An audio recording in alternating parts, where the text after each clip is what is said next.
വെറുതെ ഇരുന്നിരുന്ന പ്രവീണിനെ യാദൃശ്ചികമായിട്ട് കയറി വരുന്ന അച്ഛൻ എന്നാൽ പിന്നെ എൻ്റെ കൈത്തരിപ്പ് അങ്ങടെ എൻ്റെ മൂത്ത മകൻ്റെ അടുത്ത് തീർത്ത് കളയാമെന്ന് പറഞ്ഞ് വാ എന്ന് പറഞ്ഞ് രണ്ടടി കൊടുത്ത് അവിടെ ബഹളമയമായിട്ടുള്ള ഒരു അന്തരീക്ഷം സൃഷ്ടിച്ചതല്ല. അത് ഏത് ബുദ്ധിയുള്ളവർക്കും മനസ്സിലാവും. നമ്മുടെ ഭാഗത്തുനിന്ന് പ്രൊവോക്കേഷൻ ഇല്ലാതെ ഒരിക്കലും നമ്മളെ ഒരാൾ വന്ന് ക്രൂരമായിട്ട് മർദ്ദിക്കില്ല. അപ്പം ശക്തമായിട്ട് അച്ഛനെ പ്രകോപിപ്പിക്കുന്ന രീതിയിൽ അയാൾ അച്ഛനെ മർദ്ദിക്കുകയോ അല്ലെങ്കിൽ അച്ഛനോട് എന്തെങ്കിലും വൃത്തികെട്ട രൂപത്തിൽ പറയുകയോ ചെയ്തിട്ടുണ്ട്. തീർച്ചയായിട്ടും അധ്വാനിക്കുന്ന ഒരു വ്യക്തി എന്നുള്ള നിലയിൽ താൻ ഇത്രയധികം കഠിനമായി അധ്വാനിച്ച് ആ വീടൊക്കെ ഉണ്ടാക്കി എന്നുള്ളൊരു ഗ്രഹനാഥൻ എന്നുള്ള നിലയ്ക്ക് മകൻ തൻ്റെ മേൽ ആധിപത്യം സ്ഥാപിക്കുമ്പോൾ തീർച്ചയായിട്ടും അയാൾ അതിന് റിയാക്ട് ചെയ്തു. രണ്ടെണ്ണം കൊടുത്തു മോനെ. നമ്മുടെ വീട്ടിലെ തന്നെ രണ്ട് അംഗങ്ങൾ തമ്മിൽ വഴക്കുണ്ടായി നിൽക്കേണ്ട സമയത്ത് നമ്മൾ ചെന്ന് കയറുമ്പോൾ നമ്മൾ സ്വാഭാവികമായിട്ട് അതിൻ്റെ കാരണം അന്വേഷിക്കൂല്ലേ? കാരണം അറിയാതെ അനിയൻ അച്ഛൻ്റെ ഒപ്പം കൂടിയിട്ട് ഇദ്ദേഹത്തെ ഉപദ്രവിച്ചിട്ടുണ്ടെങ്കിൽ തീർച്ചയായിട്ടും അനിയന് മനസ്സിലായി അച്ഛനെ ഇയാൾ ഉപദ്രവിച്ചു എന്ന്.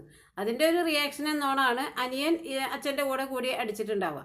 ഇനി ഇതൊക്കെ കൃത്യമായിട്ട് വീഡിയോ റെക്കോർഡ് ചെയ്തു വയ്ക്കാൻ ഈ ഒരു ടെൻഷൻ്റെ ഇടയിലും മൃദുല മറന്നിട്ടില്ല എന്നുള്ളതാണ്. ഭർത്താവ് താഴെ ചെന്ന് അടി കൂടുമ്പോൾ അതിൻ്റെ കാരണം എനിക്കറിയില്ല എന്ന് ത്രൂ ഔട്ട് അൺമാസ്കിങ് വീഡിയോയിൽ അവർ പറയുന്നുണ്ട്.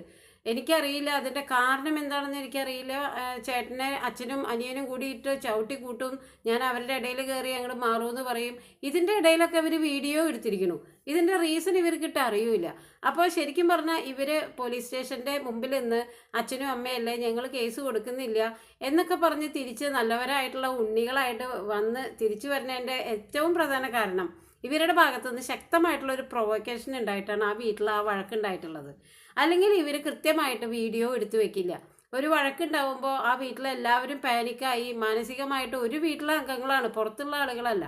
അപ്പോൾ തീർച്ചയായിട്ടും ആ വഴക്ക് സോൾവ് ചെയ്യണം എന്നാണ് ആ വീട്ടിൽ വന്നു കയറിയ മരുമകൾ തീർച്ചയായിട്ടും ആഗ്രഹിക്കേണ്ടത്.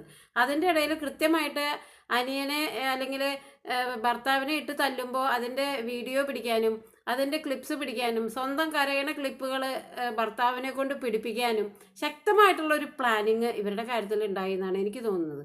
ഇനി ഇതൊക്കെ അനുഭവിച്ച് ഇവർ പോലീസ് സ്റ്റേഷൻ്റെ മുമ്പിൽ നിന്ന് അച്ഛനും അമ്മയ്ക്കും എതിരെ കേസ് കൊടുത്തില്ലേ എന്ന് മാന്യമായിട്ട് പറയുമ്പോൾ ഇതിനേക്കാളും ഭേദം ഇവർ കേസ് കൊടുക്കുകയായിരുന്നു അല്ലേ?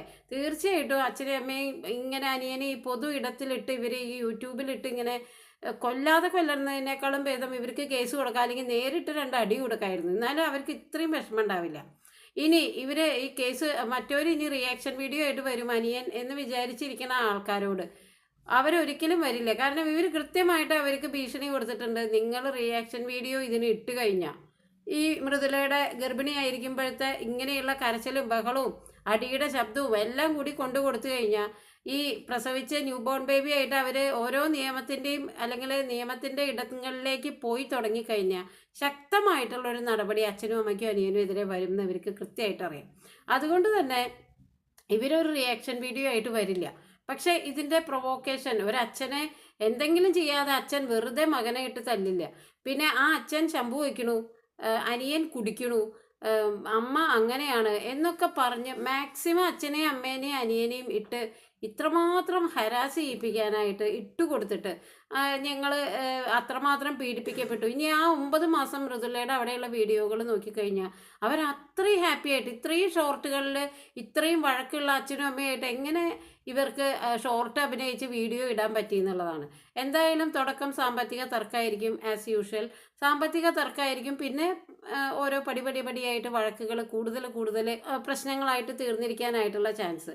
എന്തൊക്കെയായാലും ഏറ്റവും പ്രധാനം നമ്മൾ ഈ ഫാമിലി വ്ളോഗേഴ്സിനെ കൂടുതൽ പുകഴ്ത്തുമ്പോൾ അച്ഛനെ കാണുമ്പോൾ ആ അച്ഛൻ്റെ ഫാൻസ് ഇവിടെ ലൈക്ക് അടിക്ക്, അമ്മേനെ കാണുമ്പോൾ ആ അമ്മയുടെ ഫാൻസുകാർ വന്ന് ലൈക്ക് അടിക്ക് എന്നൊക്കെ പറഞ്ഞ് പുകഴ്ത്തി അവരെ ഏറ്റവും ഉയരങ്ങളിൽ എത്തിക്കുന്ന ഈ സബ്സ്ക്രൈബേഴ്സ് തന്നെ അവരെ ഏറ്റവും സങ്കടത്തിലേക്കും കൂടി ഇടുന്നു എന്നുള്ളതാണ്. കാരണം ഇത്രമാത്രം ഇങ്ങനെ അമ്മ ദുഷ്ടത്തിയാണ്, അച്ഛൻ വില്ലനാണ്, കൊച്ചു ഇങ്ങനെയാണ്, കൊച്ചു കുടിയനാണ് എന്നുള്ളൊരു പിക്ചറൊക്കെ സ്വന്തം കുടുംബാംഗങ്ങളെ പറ്റിയിട്ട് ചെയ്തു കൊടുക്കാനായിട്ട് ആ പ്രവീണിന് പറ്റി എന്നുള്ളതാണ്. പിന്നെ ഇതിൻ്റെയൊക്കെ കാതലായിട്ടുള്ള വശം എന്ന് പറഞ്ഞാൽ ഒരു അധ്വാനം ഇല്ലാതെ രാവിലെ എണീറ്റിരുന്ന് ഈ കോമിക്കും കോമാളിത്തരും ഉണ്ടാക്കുന്ന സാധനങ്ങളും ഒക്കെ അതേപോലെ പിടിച്ച് സബ്സ്ക്രൈബേഴ്സിന് കൊടുക്കുമ്പോൾ ഒരു അധ്വാനം ഇല്ലാത്ത പൈസ കയ്യിൽ വരുമ്പോൾ സ്വാഭാവികമായിട്ട് അതൊക്കെ അങ്ങോട്ടും ഇങ്ങോട്ടും വീതിക്കണതിനെ പറ്റിയിട്ടുള്ള തർക്കം, അതിനെ ചൊല്ലിയിട്ടുള്ള വഴക്ക്, അച്ഛനും മക്കളും തമ്മിലുള്ള അടി, ഇതൊക്കെ ഓരോ ഫാമിലി വ്ളോഗേഴ്സിൻ്റെയും ഇന്നല്ലെങ്കിൽ നാളത്തെ വിധി തന്നെയാണ്. എന്തായാലും എല്ലാവർക്കും നന്മ വരട്ടെ. നന്ദി, നമസ്കാരം.